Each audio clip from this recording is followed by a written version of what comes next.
국립전주박물관과 사단법인 한국영화인 총연합회 전북도지회가 주최하고 2022년 영화 아카데미 세미나를 시작하도록 하겠습니다. 자, 간단하게 말씀드리면 이런 자리를 마련해 주신 우리 영화인 총연합회 전북도지회 나아리 회장님께 감사드리고요. 더 중요한 건 여러분들이 참여해 주셨다는 게 너무 감사합니다. 그리고 아울러서 우리 국립박물관과 홍진근 관장님께 다시 한번 진심으로 감사드립니다. 자, 우리 국립전주박물관은요, 전라북도의 문화재를 체계적으로 전시하고 보존하기 위해서 1990년도에 처음 문을 열고 벌써 30년이라는 세월이 흐르고 있습니다. 전라북도뿐만 아니라 전국적으로 이 전주박물관을 모르는 사람이 없을 정도로 많은 분들이 참여하고 또 보고 가시고 또 느끼는 곳이 아닌가 싶습니다. 그런 자리에서 여러분이 오늘 세미나를 들으면서 또 느끼시고 공감하는 그런 시간이 되시기를 다시 한번 진심으로 바랍니다. 자, 오늘 앞에 강사님이 앉아 계시니까 저도 앉아서 할까 싶은 생각이 들었는데 너무 쾌활하시고 멋지신 분을 소개해드리도록 하겠습니다. 자, 오늘 2002년 영화 아카데미 둘째 주 두 번째 날이죠. 1978년 영화 장난꾸러기 엘비라로 데뷔하시고 현재 극단 목토 대표님을 맡고 계시고요. 경희대학교 연극영화학과 교수님으로 활동하고 계십니다. 제5회 한중국제영화제 한중국제 단편영화제 특별상을 받으셨고요.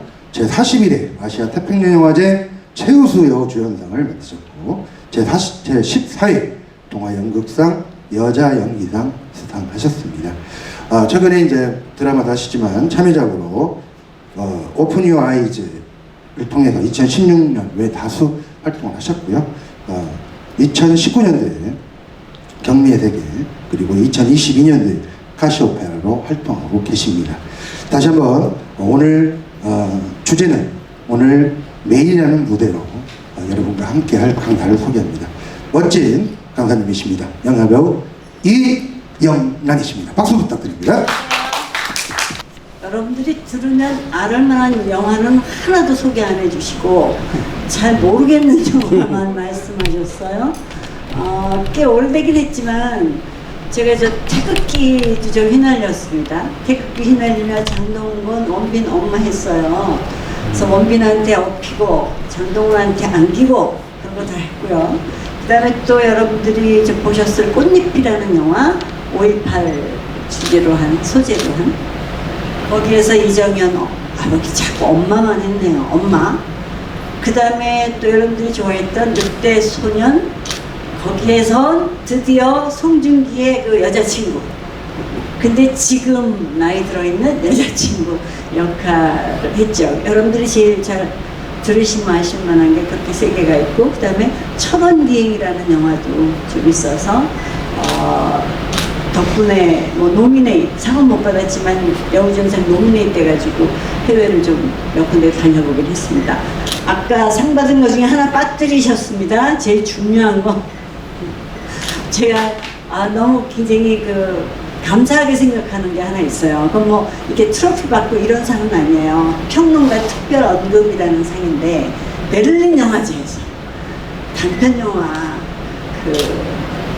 세라진이란 단편 영화 가지고 또 그걸 받은 적이 있습니다. 전혀 뭐 기대를 안 했죠. 왜냐면 그런 평론가 언급 특히 그 파노라마 섹션의 평론가 언급상은 작품한테 주는 거거든요. 근데 그 해에 2005년도 그 해에 어찌된 건지 작품이 아니고 한 여배우한테 그걸 준 거예요.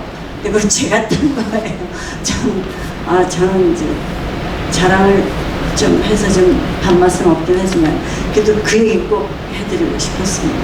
어쨌든 여러분들 반갑습니다. 저는 아직 영화배우라는 소리가 굉장히 낯설어요. 아직도 어릴 때 5살 때부터 이제 한국 춤을 추기 시작했거든요. 저희 때는 딸이다 그러면 무용연구소를 보내거나 뭐 피아노 레슨을 시키거나 이런 거 하죠. 요즘도 그러죠. 근데 제가 어릴 때 뭐 텔레비를 보고 뭐 곧잘 따라 하더래요. 그래서 집 앞에 고전무용연구소가 있어서 거기를 보냈어요. 잘 못했으면 안 했을 텐데 제가 잘했대네요. 아, 또 자랑이네. 죄송합니다. 그래서 어쨌든 지금까지 춤을 추게 돼요. 그때부터 5살 때부터. 그래서 제가 한때는 춤추는 사람인 것이 꽤 창피했던 적도 있어요.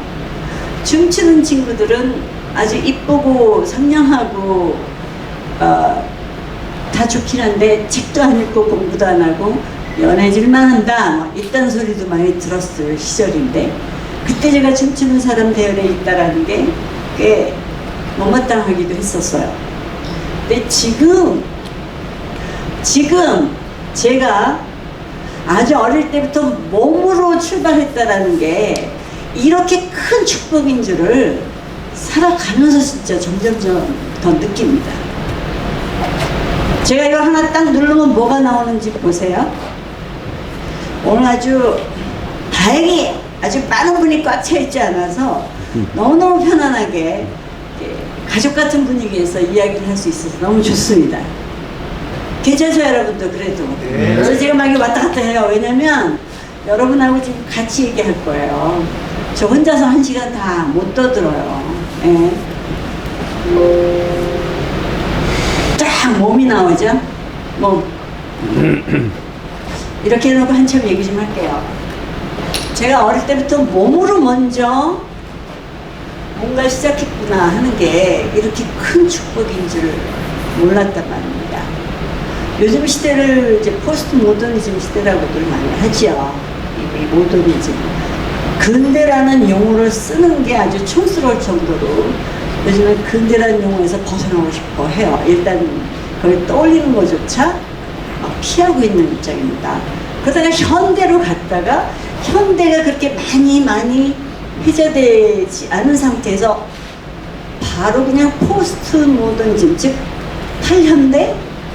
그러면 현대이즘에서 또 벗어나 있는, 또 벗어났다라는 건 지나가서 다른 단계로 들어갔다는 의미이기도 하지만 어디에도 속할 수 없는 그 어떤 범위가 굉장히 넓혀진 뭐 이런 뜻이라고도 보여집니다.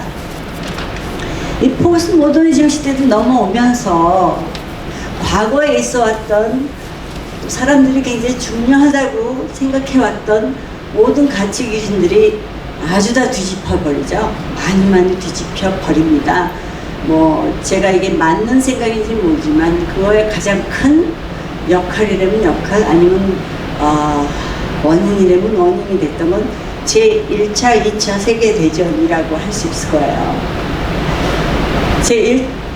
일단 오늘 제목이 일상에 공연하게요. 이 영화 아카데미에서 웬 공연 얘기냐 하시겠죠? 제가 나중에 이제 아시게 될 텐데, 아무리 지금 뭐 영상 전자 시대다, 메타버스의 시대다, VR이다, AR이다, 모든 게 그냥 버튼 하나면 다 차차차차 소통되고 하는 무슨 어떤 전자망의 시대다. 아무리 그래도요. 바로 그런 현상 밑에 배치되어 있는 건 역시 공연성이다 라는 얘기를 해드리고 싶은 거예요.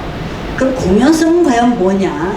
그럼 공연성을 들여다보게 된 계기는 뭐냐? 그럼 그 공연성은 우리의 일상에 또는 나의 삶에 또는 나의 몸에 어떻게 접목이 되는 거냐? 이런 얘기를 좀 하고 싶은 겁니다. 그래서 결론적으로는 그 공연을 하고 있는 나는 다 배우다, 액팅을 하고 있는 것이다, 이런 얘기를 하고 싶은 거예요. 여러분, 제가 이제 영화 배우로 나와 있고서 여러분들은 영화 배우가 떠드는 걸 들으려고 앉아있는 일반인이다 천만에 많았습니다. 여러분들이나 저나 일상에서 아주 다채로운 다양한 연기를 펼치고 있는 배우들이다. 그걸 우리가 좀 인지하고, 왜 배우냐? 그럼 액팅이라는 게 뭐길래 우리도 액팅을 한다 그러니? 그럼 액팅의 본질은 뭘까? 그리고 그 본질에서 이렇게 해집도 들어가 봤더니 결국 영상, 2차원 스크린에 나오는 영상이라는 매체도 사실은 그 밑에 배치되어 있는 거는 공연성이 없구나 라는 걸 인지하고, 그렇다면 그 공연성을 부리고 있는 이 일상의 순간순간이 다 공연이고 내가 배우라면 그러면 우리가 그 액팅을 잘 연출할 수 있겠군 하는 생각이 들게 되죠. 그래서 오늘 연기의 개념, 연출의 개념, 일상과 공연이라는 개념, 그러면서 나중엔 영상 전자 매체인 이 시대하고 과연 어떻게 연계되는가. 그래서 나는 내 액팅을 어떻게 효율적으로 연출해서, 연출 이전에 기획을 해야 되겠죠. 기획을 해서 연출을 해서 내 삶이라는 이 공연을 이 현재 이 순간이라는 무대 위에서 어떻게 펼쳐서 어떻게 성공적으로 막을 내릴 것인가, 뭐 이런 얘기까지 확대가 될 수 있는 그런 시간이었으면 좋겠습니다. 그래서 제가 영화 배우임에도 불구하고 이것이 영화 아카데미의 시간임에도 불구하고 공연 얘기부터 먼저 시작을 하는 거예요. 왜냐하면 영화뿐만 아니라 뭐뿐만 아니라 연극은 물론이고 뭐 콘서트 물론이고 뭐의 밑바닥에 그 배태되어 있는 그 가장 본질적인 요소는 바로 공연성이라는 거예요. 답답하시겠네. 그 공연성이 뭐냐부터 빨리 말씀을 드릴게요. 공연성 별거 아니에요. 별거 아니에요. 그 공연성을 말하기 위해서 그럼 공연이란 개념이 왜 중요해졌냐를 잠깐 말씀을 드려야 될 것 같아요. 아까 얘기한 그 포스트 모더니즘 시대에 들어서면서 사람들의 생각이 뒤집어진 거하고 이제 그 일을 같이 하게 됩니다. 1차 세계대전이 지나면서 사람들 자신에 대해서 이제 실망하기 시작을 하죠. 와, 인간이 이성이 굉장히 훌륭해. 그래서 신과도 교접할 수 있고 막 이런 이성을 가지고 엄청난 걸 다 만들어서 결국에 만든 게 이제 원자탄.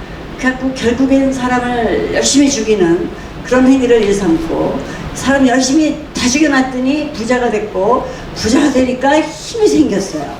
그 힘을 갖고 모든 걸 휘두르는구나. 뭐 이런 양상을 감지하게 된 거죠. 보통 사람들, 그 힘을 부리는 사람들은 그거의 주역이기 때문에 보이지도 않고 열심히 그러고 갑니다.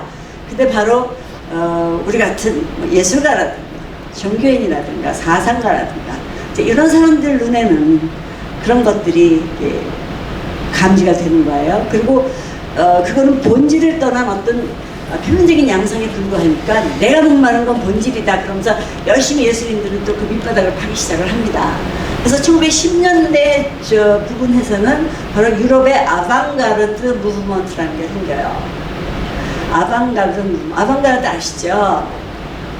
뭐 상품 이름에도 아방가르드 많이 있고요. 원래 아방가르드는 군사 용어입니다. 그 어드벤트 가드 앞에, 그러니까 그 해병대에서 그 앞에 제일 먼저 앞에 가는 게 뭐라 그래요? 그 선발대라 그러나? 자전 제일 센 애들. 누가 먼저 가서 먼저 수색하고 뭐 이런 애들. 그러니까 뭐보다 먼저 간다는 게 이제 아방가르드거든요. 그 시대 1910년대 그 유럽, 특히 파리를 중심으로 한 그 시대에는 굉장한 그 앞선 생각들, 열린 생각들, 또 자유로운 영혼들, 우리가 상상할 수 없는 지금보다 훨씬 더 다차원적인 양상이 공존하고 있었고, 또 뭐 남녀관계라든가 어떤 일종의 젠더 문제라든지 또는 뭐 여러 가지 가치 기준이 우리가 지금 생각하는 거하고는 굉장히 다르게 아주 훨씬 매력있게 펼쳐져 있던 시대인 것 같아요. 저는 아무래도요, 전생이 그쪽에 그 파리 저 카페 뒷구석에 앉아 있었던 그 어떤 소녀였을지도 모르겠다는 생각을 해요. 1910년대, 20년대 배경 영화만 나오면 그렇게 좋은 거예요. 재밌어요. 익숙하고요. 그리고 거기서 막 아티스트들이 서로 막 설정 벌이고 밤새 막 압상트 주고 뭔 쉐리 주고 이런 걸 마시면서 막 서로 토론하고 이런 걸 보면 막 가슴이 뛰어요. 분명히 무슨 연계가 있는 것 같아요. 어쨌든 그러던 시대에 그때 이미 사람들의 생각은 기존으로 굳혀져 있던 여러 가지 가치 기준이라든지 그 양상들을 부수어내기 시작을 합니다. 그 중에서 가장 이제 앞장서 그려왔던 이즘이 여러분들 다 아시겠지만 그 다다이즘이라고 그러죠. 다다이즘.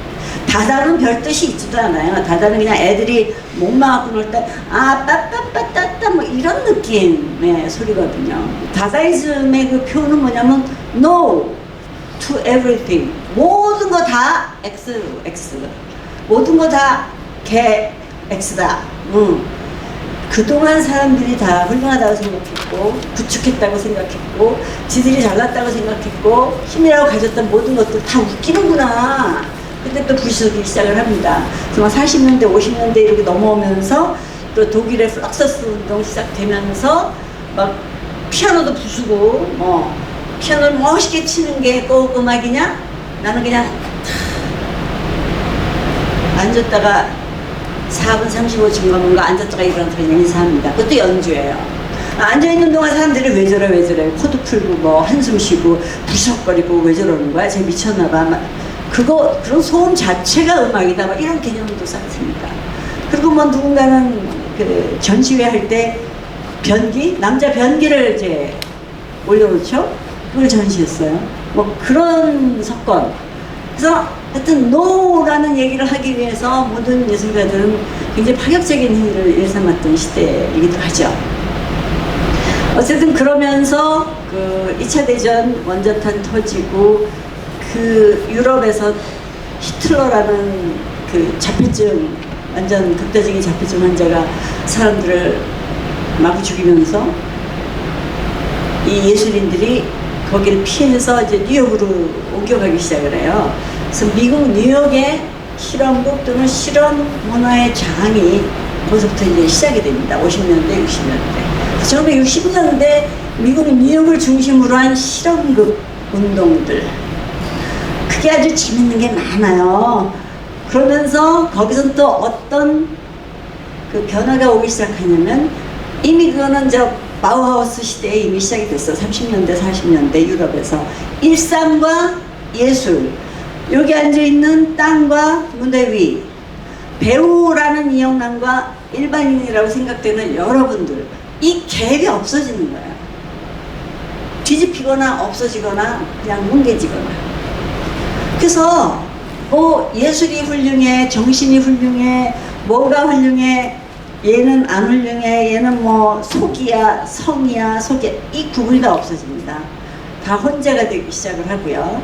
그 다음에 뭐 히틀러 이전에 있었던 여러 가지 전체주의적인 힘들, 그 힘도 이제 약화가 돼요.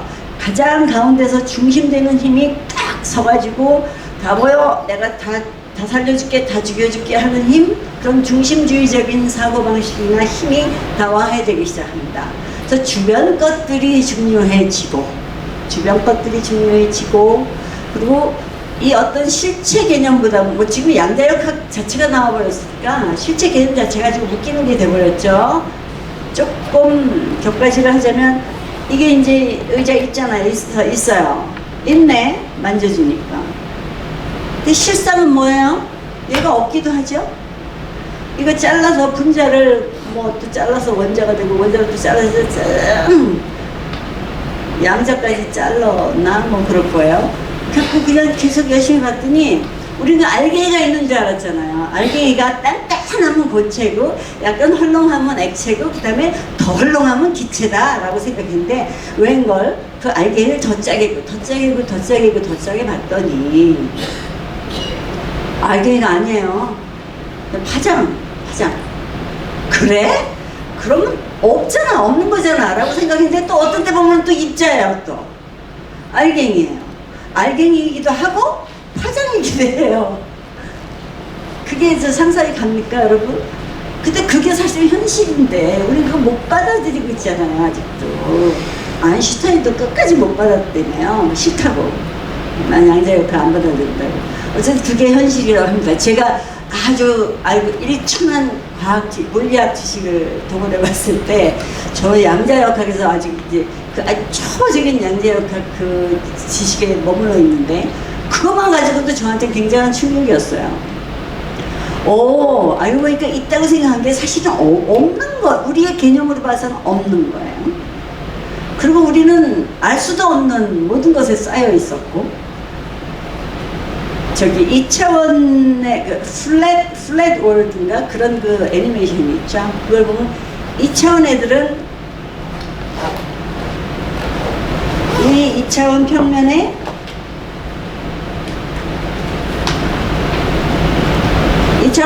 이에 있으면은 2차원에서는 얘가 뭘로 보이겠습니까? 동그란 납작한 원으로 보일 거 아니에요. 이 물병 바닥밖에 못 보니까 이게 2차원이거든요. 탁자 표면이 2차원. 납작한 원밖에 안 보여요. 근데 우린 적어도 3차원이랍시고 얘가 이렇게 입체를 가진 물병이구나를 아는 거예요. 그럼 4차원은 어떻게 될까요? 5차원은 어떻게 될까요? 6차원, 7차원, 한 11차원까지 같이 있다고 하네요. 전 뭐 잘 모르겠지만. 그러니 우리가 아는 게 뭐가 있겠습니까? 하나도 없다는 생각이 들어요. 그러다 보면은 못 받아들일 것도 없고, 싫다고 할 것도 없고, 그렇다는 생각이 좀 들면서 요즘 마음 공부를 이제 그런 걸 바탕으로 좀 하게 되더라고요. 어쨌든 50년대 60년대 과학도 발달해. 그래서 철학이 거기에 따라서 또 달라져. 뭐 사회 구조가 바뀌어. 그러니 또 사람들의 생존적인 어떤 방식도 바뀌기 시작하다 보니까 이 예술이나 사상 쪽에서도 다른 것들이 속속 드러나면서 사람들의 그 내면적인 삶을 정립해주기 시작을 합니다. 그래서 방금 말씀드렸듯이 그 주변이 중요해졌다거나 또는 하나의 어떤 실체, 아까 실체 얘기하다가 양자카로 넘어왔죠. 실체 개념보다는 실체와 실체 사이의 상관관계에 주목하기 시작해요. 인터액션이죠. 관계성에 주목하고 주변에 주목하고 그리고 주인공 뭐 단역 이런 게 없는 거예요. 다 각자 주인공이 지금 더 그래지잖아요. 버튼만 누르면 난 내 세상을 갖는 거예요. 다 이제 멀티버스 뭐 이런 데 가면 또 내 세상 정도가 아니고 상상도 못하는 그런 여러 차원의 세상을 내가 또 실제로 만들어서 갖게 될 판입니다. 지금 소우주가 온갖 멀티 우주를 갖게 될 판이에요. 지금 그런 상황에 우리가 봉착해 있습니다. 들어와 있어요. 제가 왜 이 얘기를 하냐면 공연하기 왜 생겼느냐, 왜 우리는 공연성이란 개념을 주시하게 됐느냐를 설명하기 위해서요. 그러다 보니까 그동안에 연극이라고 쭉 있어 왔던, 텔레비 나오기 전에 라디오 나오기 전에 있었던 연극, 사람들이 다 그걸 주로 즐겼죠. 그전에는 정자나무 밑에서 할아버지의 옛날 이야기를 즐기다가 그 다음에 음료 시인들의 스토리를 즐기다가 그러다가 뭐 점점 이렇게 이런 무대가 생겨서 올라와서 뭔가 얘기하다가 그러면 둘이 모여서 셋이 모여서 이렇게 꾸며서 얘기하다가 스토리도 만들어다가 그다음에 이제 연극이라는 어떤 공연 양식이 발생을 합니다. 근데 그때만 해도 스토리, 옛날 신화를 바탕으로 한 영웅의 스토리를 바탕으로 한 그 스토리보드가 중심이 됐었어요. 대본 같은 게 훨씬 중요해진 시대였죠. 근데 그 다음에 텔레비로 그 대본 내용은 넘어가고 라디오가 나와서 또 그 스토리는 넘어가고 하다 보니까 더 이상 무대 위에서 스토리 가지고 노는 게 하나도 중요하지가 않아진 거예요. 그래서 무대에서 직접 보면서 특별하게 함께 공감하고 교감할 수 있는 그 엘리먼트, 요소는 과연 뭐냐에 주목하게 됩니다. 연극이. 그 전에 연극학은 연극의 역사라든가 뭐 무대, 극장의 역사라든가 이런 걸 연구하느라고 바빴어요. 아니면 작품의 뭐 문학성이라든가 작품의 종류, 작가의 뭐 일생 뭐 이런 걸 연구했는데, 그러다 보니까 도대체 뭐를 교감하는 걸까, 뭘 교류하는 걸까, 이런 거에 더 주목하게 되는 거죠. 무대 위하고 보는 사람 간의 그 관계는 과연 뭘까, 이런 것들이 이제 궁금해지고, 그러다 보니까 극장 겉에 거 보고 연극 행위의 겉에 거를 보던 시각에서, 그런 연극학에서 공연학이라는 새로운 학문이 1980년대나 와서야 시작이 돼요. Performance Studies라는 그런 학문인데요. 뉴욕 NIU에서 원래 연극학과였던 것이 1980년대 공연학과로 바뀝니다. 저는 엄청 제가 5살 때부터 춤을 추기 시작, 몸을 먼저 쓰기 시작한 게 굉장히 럭키하다고 생각했지만 80년대 제가 뉴욕에서 바로 그 공연학을 접했다는 거는 저한테는 정말 굉장히 큰 축복이 아닐 수 없었어요. 그래서 제가 그쪽을 그래도 전공을 한 사람의 입장에서 지금 그 얘기를 이제 자세하게 해줄 수 있을 것 같아요. 그래서 그 공연학이 다루는 거는 말씀드렸듯이 어떤 관계성이라든지 안 보이는 만져지지 않지만 분명히 존재하는, 만져지지만 사실은 없었는데 파장이지만 또 존재하고 있는 뭐 이런 차원의 그런 어떤 질감, 그 안 보이는 세계에 대한 어떤 뭐 다양한 질감 또는 깊이 이런 걸 연구하는 게 이제 공연학이거든요. 생각해 보십시오, 여러분. 사람과 사람이 만나서 첫 손을 볼 때라든지 뭐 서로 연애를 한다, 사랑에 빠졌다, 뭐가 교감이 되는 걸까요? 뭐 돈 서로 주고받아서 사랑이 형성이 되는 걸까요? 더 이어져 갈까요? 아니면 서로 만나면 필이 통했다 뭐 이런 얘기 하잖아요. 그 사람에게 눈을 보면은 가슴이 설레요. 그리고 몇 번의 말로 뭐 어쩌고 해도 하나도 넘어가지 않다가 어쩌다가 지그시 탁 잡아주는 그의 손에서 느껴지는 그 온기와 마음 뭐 이런 거 우리가 절대로 설명할 수 없는 그런 교감들이 당연히 존재하고 우리는 그거를 바탕으로 서로의 신뢰, 사랑, 믿음 이런 것들이 쌓이는 게 아닌가 싶거든요. 자, 바로 액팅을 한다라는 개념이 뭐겠습니까, 여러분?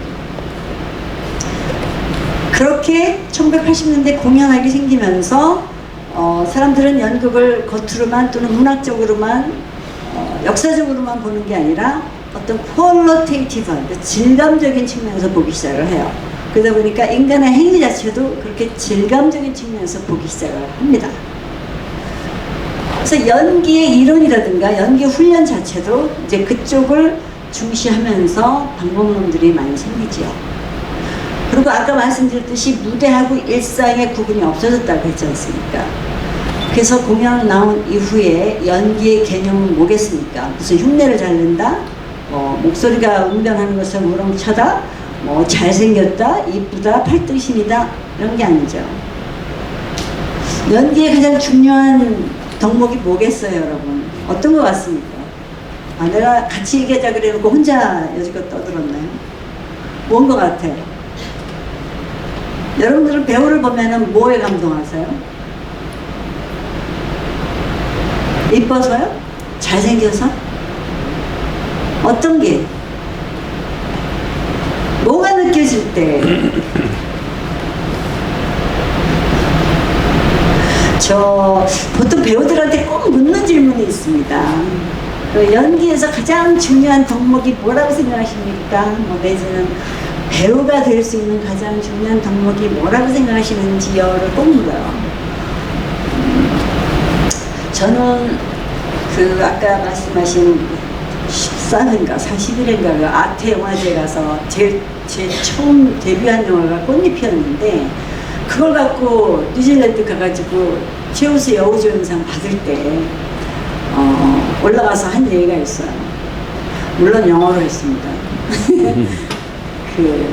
내가 영화는 이게 처음인데 무대 위에서 몸으로만 하다가 그 몸으로 하는 게 영상으로 잡혀서 영화로 돼가지고 나온 거는 이제 처음이란 얘기죠. 내가 뭘 느꼈느냐? 카메라는 특히 익스트림 클로즈업도 할 수 있고 멈추게도 할 수 있고 굉장히 나는 이렇게 했지만 이렇게 해석하는 카메라의 앵글 그 시선이 따로 있기 때문에 또 제3의 가치 기준을 드러낼 수 있는 매체가 또 영화인 거예요. 그래서 이럴 때는 내가 이렇게 할 땐 요런 테크닉으로 이렇게 할 때 이 테크닉으로 저렇게 할 때 이 그게 절대 아니었다라는 거죠. 그죠? 오히려 더 본질로 들어가서 영어로 뭐라고 했냐면 제가 honesty and sincerity 그렇게 얘기했어요. 그러니까 정직함과 진정성이라고 얘기했어요. honesty and sincerity. 연극무대도 당연히 그게 있어요. 근데 연극무대 그거 플러스 알파가 더 있어요. 그죠? 공간이 500석일 때와 100석일 때 굉장히 커버해야 되는 아우라가 틀려요. 예. 근데 이제 카메라일 경우에 굉장히 여러 가지 다른 세팅들이 있는데 요즘 대학에서 애들이 연극 무대는 배고프고 기회도 없으니까 자꾸 텔레비나 영화만 겨냥하거든요. 그러다 보니까 매체 연기 이런 이름으로 카메라 세워놓고 연기 훈련을 자꾸 시키려고 그래요. 처음부터 경험도 없는 애들. 굉장히 위험한 짓인데 제가 보기에 우선 일상을 열심히 살고 성실하게 양심적으로 사는 사람이 정치를 하거나 예술을 하거나 뭐 할 때 성공한다는 건 상식 아닙니까? 우리?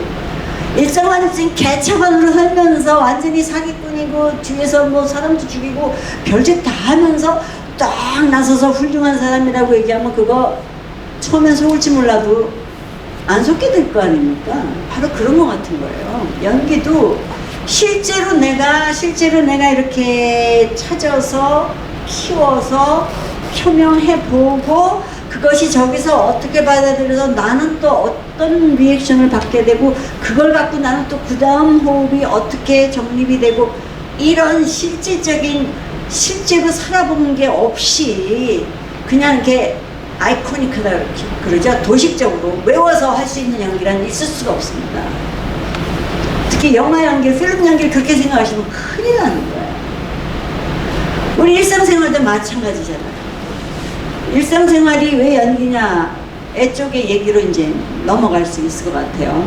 바로 그래서 여기까지 이야기를 조금 정리를 하자면 제가 영화 아카데미에서 왜 몸으로부터 시작하는지, 왜 공연이라는 개념에서 시작하는지, 왜 일상과 예술이 붙었는지, 그래서 왜 우리는 일상을 공연이라고 생각할 수 있는지, 그 공연이라는 일상을 사는 나는 그럼 액팅을 하는 배우이구나 라고까지 얘기가 온 것 같은데 혹시 여기까지 질문 있습니까?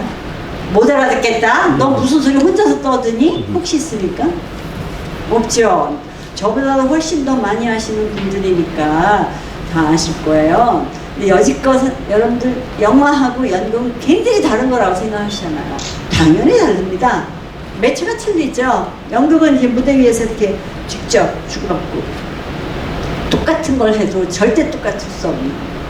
영화는 이런 거를 다 찍었어요. 그거를 여기다가 튜브에 딱 집어넣어서 틉니다. 100년, 200년 틀어도 똑같은 게 나와요. 저는 죽었는데 여기 20대 이영란이가 나와서 40대 이영란이가 나와서 꽃잎 5.18 광장에서 막 이렇게 뛰다가 총 맞고 거기서 또 죽어요. 어쨌든 하지만 그렇게 픽스되어 있는 캡슐을 트는 거지만 그거를 찍기 위한 이영란의 액팅은 그 순간 이 무대 위에서 관객을 놓고 하는 연극적 연기하고 똑같다는 얘기예요. 단지 이제 카메라 놓고 하는 연기는 몇 번이고 반복해야 돼요.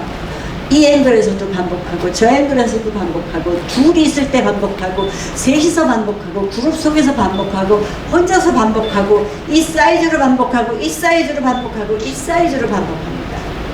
자, 그럼 반복할 때마다 배우는 픽스된 연극을 그대로 똑같이 판박이로 해냅니까? 아니에요. 매번 똑같은 연기를 하지만 매번 다르지만 매번 똑같이 하려고 노력을 하는 거죠. 그 상태를 다시 불러일으키려고. 그러니까 이거는 귀신이 하는 짓이에요.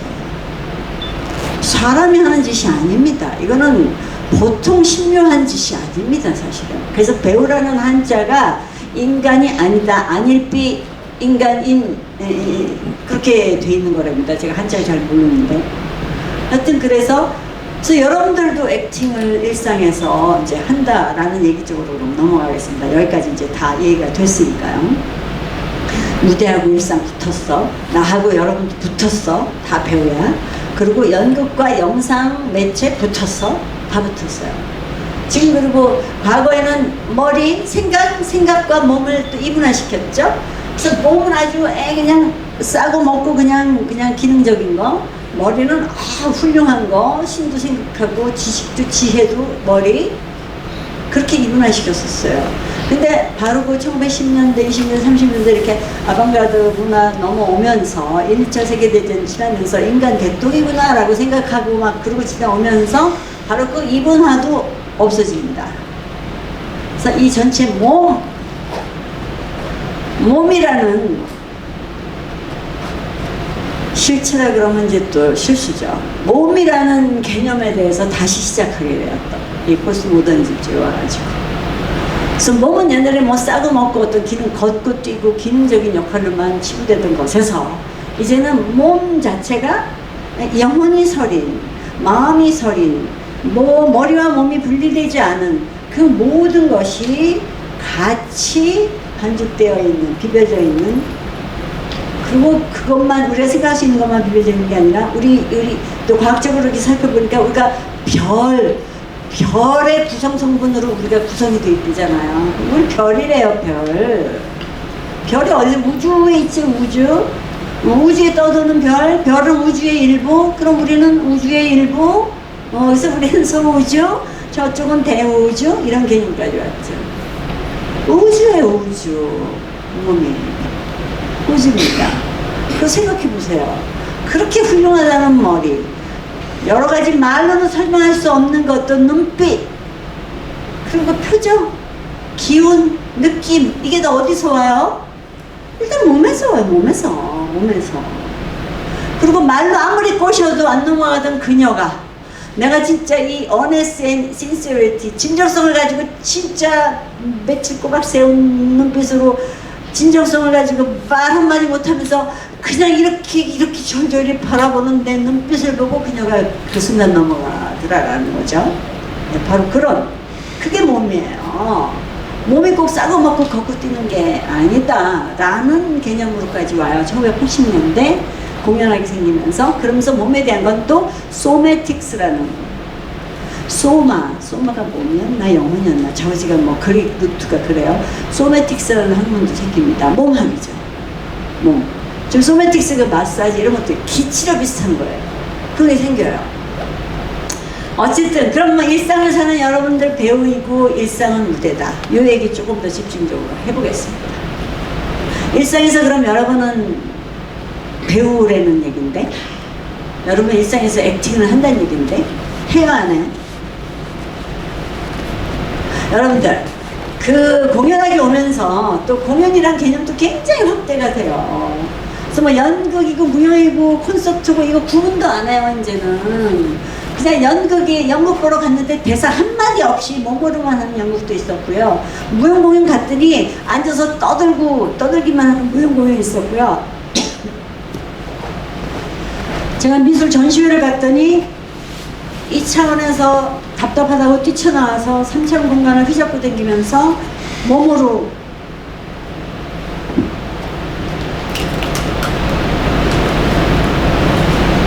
도화지에 막 색칠도 칠하는 액션 페인팅 막 이런 것도 있었고요. 죄송합니다.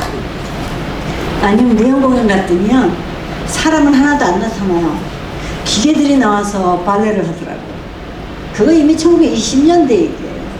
기계들이 나와서 발레 공연해요.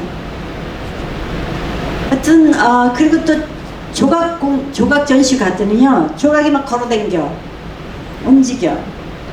그때 이미 50년대 플락서스 운동하고 그럴 때 이미 백남준이가 걸어댕기는 로봇 세계에서 자기가 처음 만들었다고 그러던데, 뉴욕에서 제가 들었을 때 걷는 건 처음 했대요. 자기가 걷는 거를.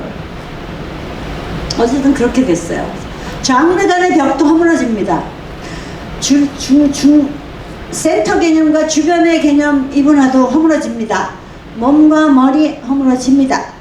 일상과 예술 허물어집니다. 그래서 바우하우스라는 엄청난 그 아카데미에서 나온 모든 작품들이 다 작품인데, 일상, 그 우리 스푼, 접시, 주전자 요즘 너무 이쁘죠?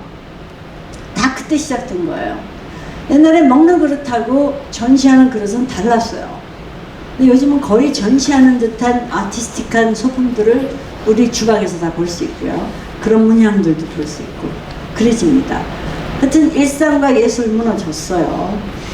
자, 그럼 우리는 일상에서 그러니까 배우 액팅의 개념도 무대 위에서 하는 것, 텔레비전에만 나오는 게 액팅이라는 개념에서 벗어났어요. 일상의 행위 자체를 액팅으로 보기 시작을 하는 겁니다. 자, 그럼 무대? 무대는 꼭 이런 무대만 무대인가요? 제가 지금 여기서부터 막 왔다 갔다 하면서 얘기를 해요. 제가 지금 액팅을 합니까? 강의를 합니까? 대답해 보세요. 제가 인터액션이라고 얘기했잖아요. 여러분들은 존재하지 않으시는 거예요. 이거 안 하시면. 제가 지금 액팅합니까? 강의합니까? 강의? 또? 액팅? 예. 똑같은 거예요. 강의도 하고 액팅도 해요, 제가. 강의 자체가 지금 액팅이기 때문에. 그 개념으로 하면 강의 자체가 액팅이에요. 자, 그럼 여러분은 액팅을 합니까 안 합니까? 하루 일상에서. 여러분 선볼 때의 그 내 말투와 선볼 때 내가 의자에 앉아있는 자세와 뭐 애들하고 그냥 같이 옛날 고등학교 동창하고 같이 술 마실 때와 같이 밥 먹을 때와 제 자세가 어떨까요? 응? 아니면 낮에 9 to 5 사무실에서 근무하다가 저녁에 회식하고 노래방 갔어요. 노래방 오빠가 돼가지고 넥타이 딱 풀어서 이마에다 딱 묶고는 탑재에 올라가서 열심히 저녁 노래를 부릅니다. 사무실에서는 그렇게 못하죠. 근데 노래방 가가지고는 확 돌변하는 거예요. 그게 액팅이 아니에요? 예, 현대에서의 액팅 개념은 그렇게 넓어진 거예요. 자, 액팅이 옛날에는 웅변 잘하는 사람 또는 뭐 누구 흉내를 잘 내는 사람 또는 뭐 절름발이 흉내를 내 뭐 무슨 흉내를 내 이런 걸 잘하는 사람이 그게 액팅이라고 생각했어요. 근데 현대 와가지고는 액팅은 뭐냐, 액팅의 개념이 변했는데 내가 얼마나 진심으로 얘기하거나 행동을 해서 상대방의 마음과 생각을 바꿔놓느냐, 그게 액팅이에요. 그게 액팅 개념입니다. 자, 여러분들 그 딸내미나 아들내미가 아빠한테 엄마한테 용돈 받을 때 하고 전혀 뭐 그렇지 않을 때 하고의 그 말투, 뭐 특히 아빠한테 어머 아빠 오늘 뭐 헤어스타일이 멋있어요, 아빠는 막 30대 청년 같아 막 이렇게 애교 떨면서 용돈 빼낼 때 하고, 아빠가 야단치니까 뿌러퉁하고 막 아빠 싫어 그러고 뛰쳐나갈 때 하고 전혀 다른 그런 또 행동을 보이기도 하겠죠. 이렇게 꼼꼼히 따져보면은 우리 일상의 그 다양한 상황 속에서 나도 아주 다양한 액팅을 하고 있구나 하고 이제 알게 됩니다. 아까 제가 선볼 때 얘기를 했잖아요. 그러면은 이제 부부싸움을 했다 또는 뭐 누구랑 싸웠기 때문에 쟤는 싫은데 내가 근데 분명히 쟤한테 돈을 꿔야 돼. 그럼 어떻게 합니까? 싫은 걸 싹 감추고 제가 돈을 꿔주게끔 어떻게 하면 그 매니플레이트 하는 그 노력을 하죠. 그게 액팅이 아니고 뭡니까? 내가 진정성 있게 뭔가 행위를 하면서 상대방한테 내가 원하는 걸 얻어내는 그런 행위들. 뭐 하여튼 그래서 액팅 개념도 굉장히 넓어졌어요. 그리고 연출 개념도 굉장히 넓어졌습니다. 요즘 뭐 여기저기서 연출이란 개념이 일상적으로 많이 쓰이죠. 자, 이렇게 위아래 그 같은 유사 색상으로 입은 다음에는 아주 눈에 탁 띄는 원색의 스카프를 한번 연출해 보세요. 라든가. 예. 그리고 우리 또 어디 가면 공간도 연출하죠. 선을 보는데 미리 가서 저 카페가 여기가 분위기가 있고 여기 내가 이렇게 구석에 앉아있으면 내가 이쪽 얼굴이 좋으니까 이쪽보다는 이 방향으로 앉아가지고 뒤쪽에서 빛이 와야지 여자가 좀 이뻐 보이니까 이 테이블에 앉아있구나. 공간 연출도 다 해요. 그리고 선보러 나갈 때 하고 또 뭐 슈퍼마켓 나갈 때 하고 의상이 틀리죠. 의상도 내가 골라서 연출해서 입습니다. 화장도 틀리겠죠. 우리는 일상에서 아침 일어나면서부터 저녁까지 내 행동을 나도 모르게 연출하고 연기한다 라고 얘기도 하나도 과함이 없어요. 자, 그러면은 그러는 걸 알았으면 그럼 제대로 연기를 해보자 라는 생각 정도는 해볼 수 있지 않을까요? 그 제대로 연기해보자 했더니 너 사기치자는 거냐 뭐 꾸며서 하자는 거냐 이렇게 이제 궁금해하시는 분들도 계세요. 그게 아니고 어떻게 하면 내 진정성을 제대로 전달할까? 그러면은 장미꽃 하나, 소품이 하나 필요하겠구나. 예를 들면 아니면 내가 그가 좋아하는 빨간색을 입자, 그가 싫어하는 초록색을 입지 말고 뭐 이런 연출이죠. 일종의 뭐 그런 것도 연출이라고 할 수 있을 것 같아요.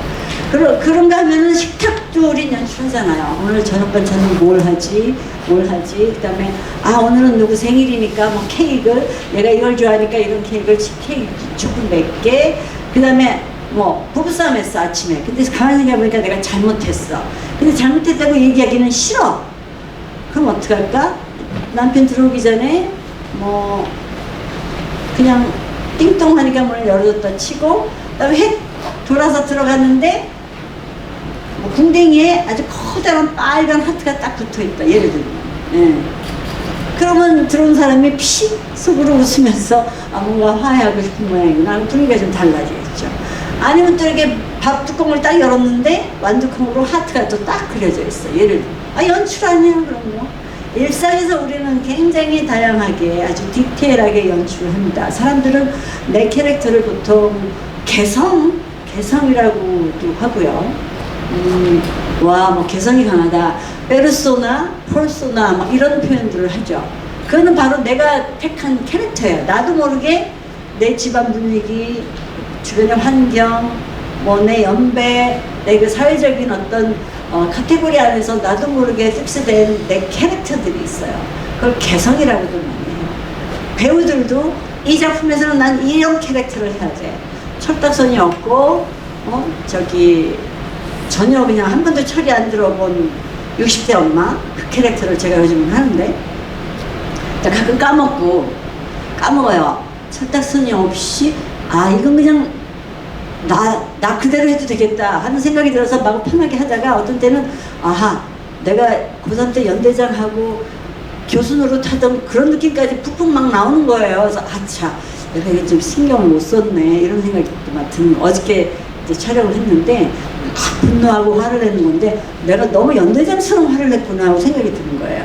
이제 얼빠진 철없는 60대 엄마처럼 화를 내야 되는데 화를 내도 가만히 그냥 아랫배 소리 내가지고 단전호흡을 하면서 아랫배 소리로 온몸으로 그 뭐라 그러죠? 복식호흡을 하면서 소리를 팍팍 지르는 거예요. 딱 이렇게만 질러야 되는데 이렇게 지르는 거예요. 보니까 아, 오면서 그런 생각이 들더라고요. 그 캐릭터를 이렇게 정하면 그 캐릭터 바운드리에서 너무 넘어가지 않고 잘해야 되는데 어제 그런 부분이 좀 튀었겠구나 하는 걱정이 들었습니다. 자, 우리는 일상에서 그냥 이게 다 나라고 생각하고 살아요, 사실은. 근데 사실은 알고 보면 지어진 나예요. 어쩌면 내가 지어놓은 나도 모르게. 나는 이거 말고 또 있고 양파커피처럼 베끼면 베낄수록 굉장히 신비롭고 많은 하긴 나라고 말하기도 지금 겁이 나요. 나라는 실체도 없는 거 아니면 공즉시색, 색즉시고 뭐 지금 그 얘기까지 하려면 제 무식이 탄로나서 더 이상은 안 들어가겠는데요. 어쨌든 우리의 그 캐릭터, 개성 이런 게 바로 배우가 어떤 드라마에서 어떤 영화에서 하는 캐릭터, 개성하고 다른 게 아니라는 거예요. 그래서 혹시 여러분들 내가 왜 이런 캐릭터로만 계속 살고 있지 하고 의문이 들기 시작하고 내가 이거 하기 싫은 일을 60평생 했구나? 바꿔보시죠. 바꾸실 수 있습니다.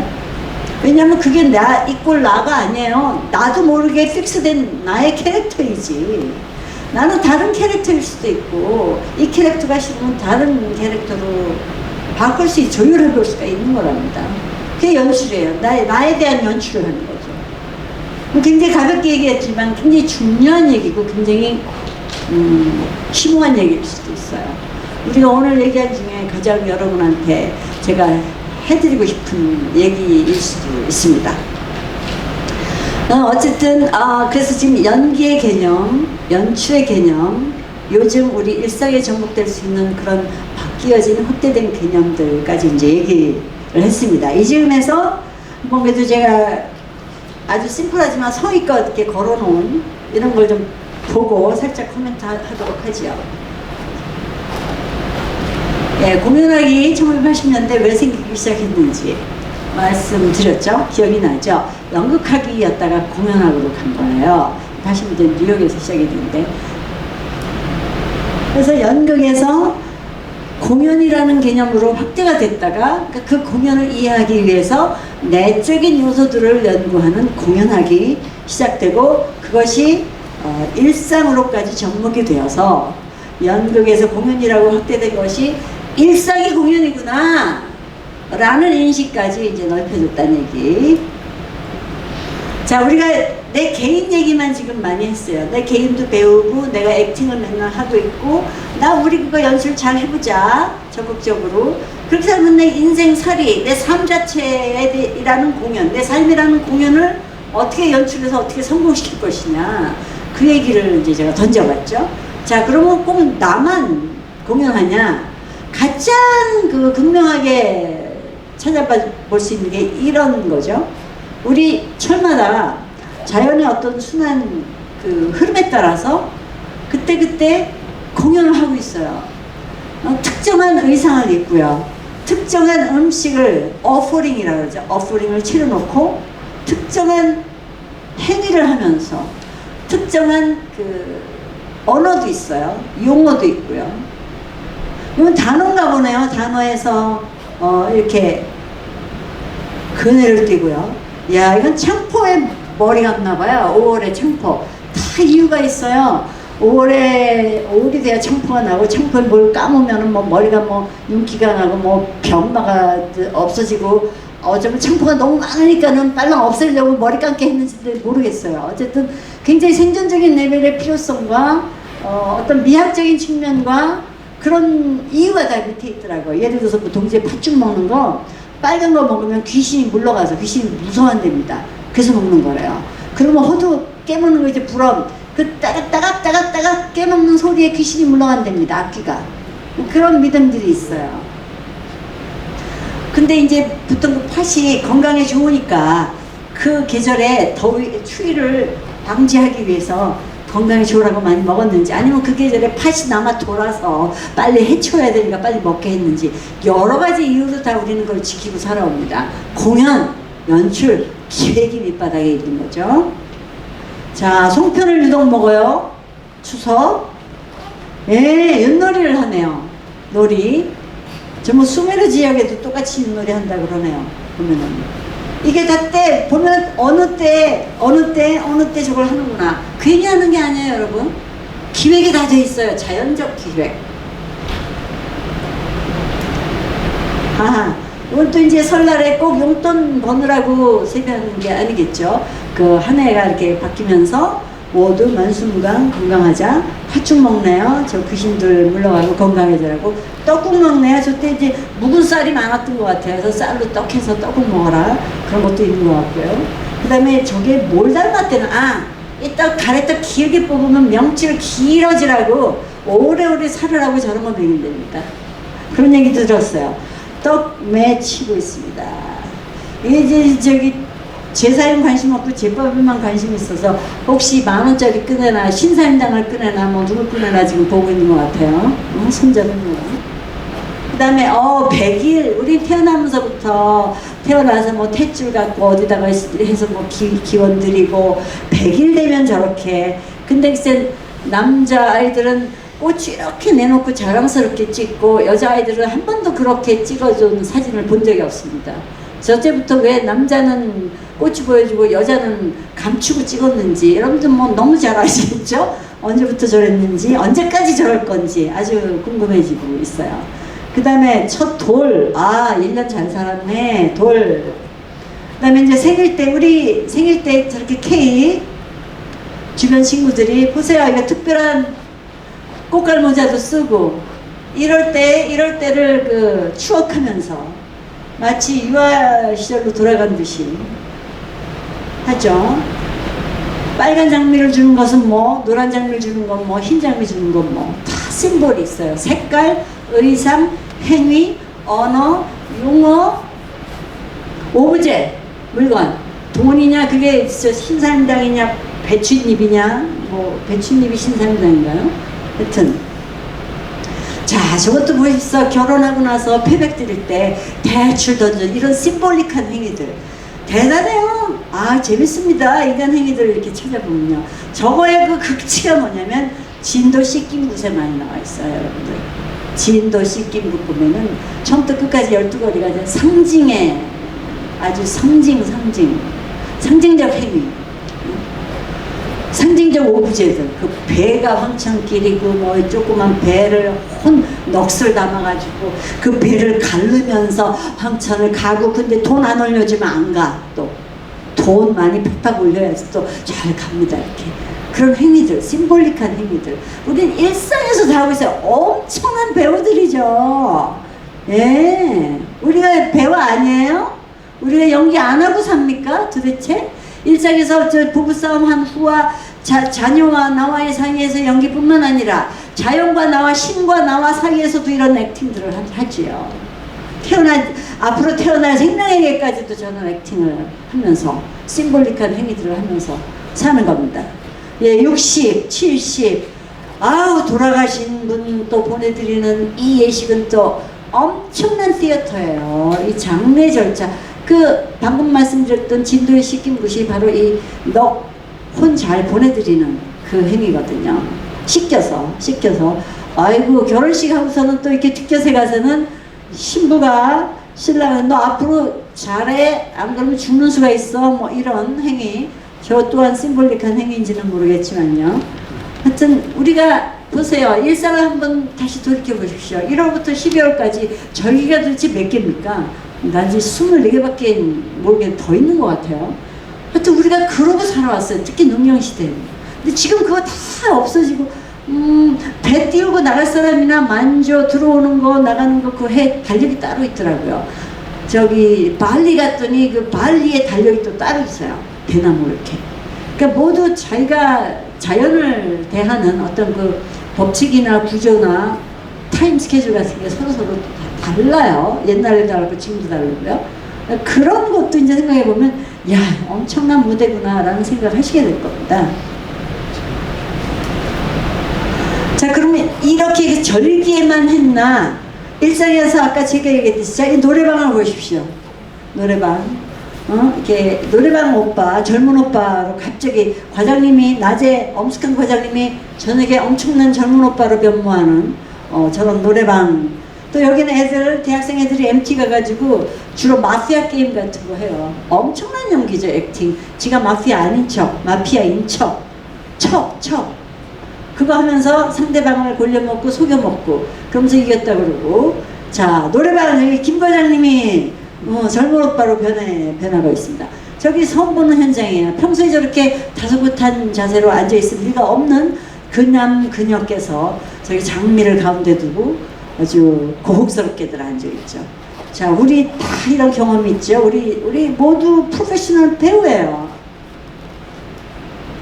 자, 일상에 내가 양치할 때 나 꼭 이쪽으로 몇 번, 이쪽으로 몇 번, 하루에 몇 번 안 하면 나는 끔찍해. 계단 내려가는데 오른발로 안 떨어지면 난 오늘 재수 없어. 뭐 아니면 오늘 누굴 봤는데 오늘 재수 없어. 뭘 봤더니 오늘 길일이야. 우리 맨날 리추얼리스틱한 순간 속에서 살고 있습니다.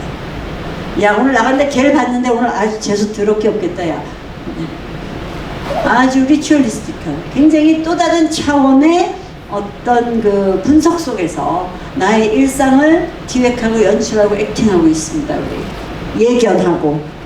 그 다음에 차를 어떻게 우리 다도 엄청난 리추얼이죠. 찻잎, 차 이파리 해가지고 볶아가지고 그냥 물 넣어가지고 우려 먹는데 뭐 그렇게 법칙이 있고 용어가 있고 뭐 이렇게 격식을 차리고 뭐 매 순간 뭐 두 손으로 어떻게 잡아서 뭐 어떻게 해서.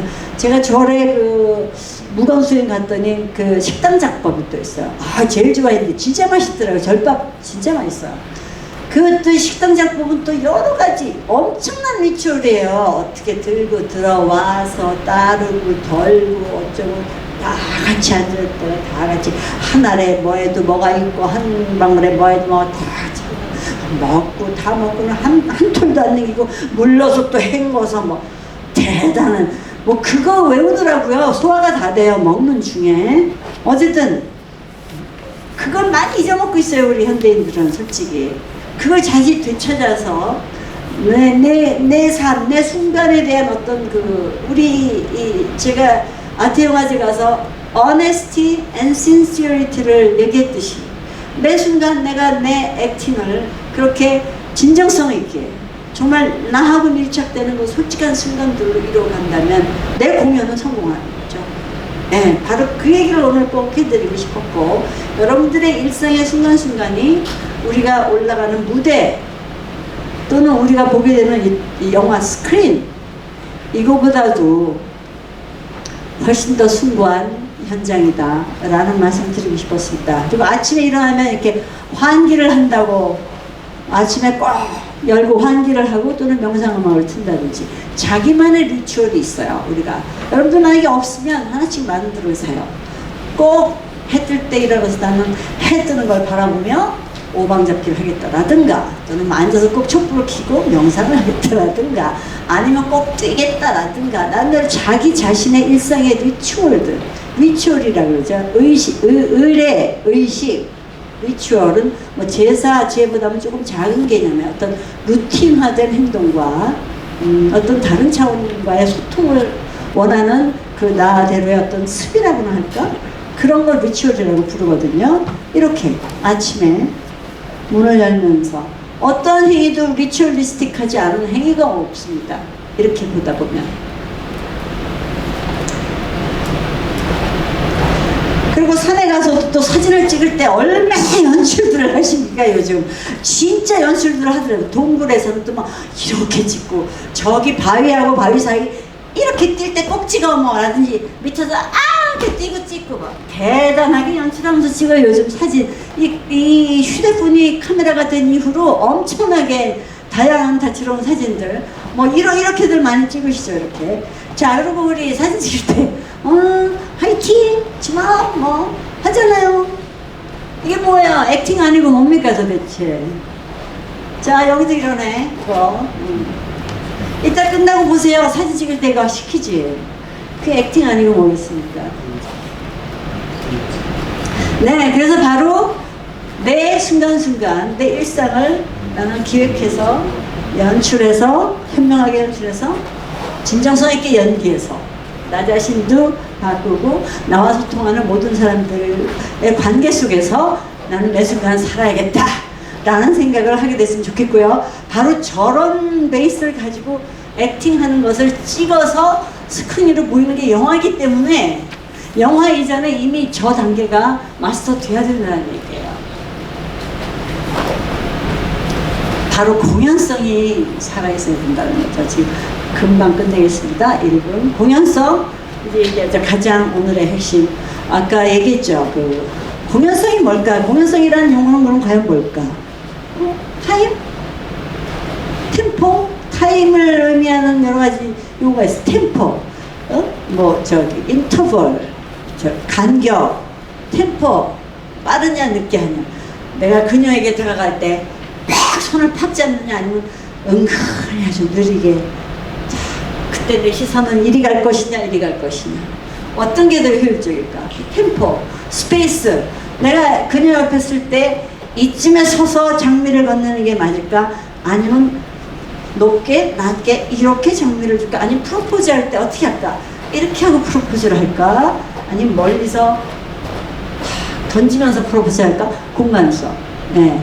내가 바이어한테 다가가는데 이 제품을 팔기 위해서 이렇게 이 라인을 그리면서 친근하게 옆에 가서 앉아서 얘기를 시작할 것인지 아니면은 저쪽 문에서 또박또박 자신감 있게 들어서 아유 오셨습니까? 하고 이러고 갈 것인지 내 액팅의 라인을 어떻게 잡을 것이냐. 공간성. 거기에다가 이제 뭐 중요한 게 순발력, 즉흥성, 굉장히 미처 생각 안 한 용어들인데 우리가 항상 일상에 배태되어 있는 용어들이죠. 제가 제일 좋아하는 용어가 있어요. 밀도, density라고 그러죠. 자, 내가 자 저길 좀 봐. 그리고 손을 비어서 느리지만 비어서 그냥 저기 봐라. 그럼 별로 안 봐도 되고 나 별로 이렇게 보고 싶지 않지만 너한테 가르쳐줄 수밖에 없어 하는 손짓이겠죠. 하지만 너 저거 꼭 봐야 돼. 똑같은 템포지만 밀도가 있게 너 이거 안 보면 죽어. 봐. 다른 거거든요. 똑같은 라인과 똑같은 템포지만 밀도가 비어있냐 꽉 차있냐 허냐 시냐 이런 내 말을 하는데 나 너 좋다 나가지고 일상적으로 할 수도 있나 너 좋다 이렇게 작지만 밀도가 있을 수 있고 나는 좋다 응? 띄우면서 이렇게 밀도를 휘휘 날려버리면서 얘기할 수도 있고 여러 가지 복합적인 감정 같은 게 거기서 일으킬 수가 있죠. 그래서 제가 굉장히 좋아하는 용어가 바로 밀도입니다. 바로 그런 걸 공연성이라고 하는 게 바로 그런 공연성이 배태되어 있지 않은 게 있나요? 없어요. 그러니까 영화건 일상이건 뭐건 가장 밑바닥에 인간의 생존, 인간의 생명 이꼴 공연성. 그래서 오늘 공연성 얘기를 좀 했습니다. 더 이상 시간이 다 돼서요. 제가 질문은 다음 내년쯤 되는 아카데미에서 받도록 하지요. 여러분들 만나서 너무 반가웠습니다. 감사합니다.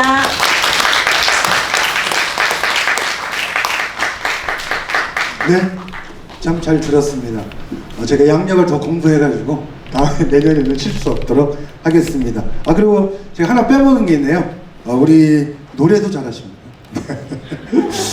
자, 2002년 영화 아카데미 국립전주박물관과 사단법인 한국영화인 총연합회 전북도지회가 주최한 영화 아카데미 둘째 주 3회차 내일이라는 무대 영화배우 이영란님과 함께했습니다. 다시 한번 박수 부탁드릴게요.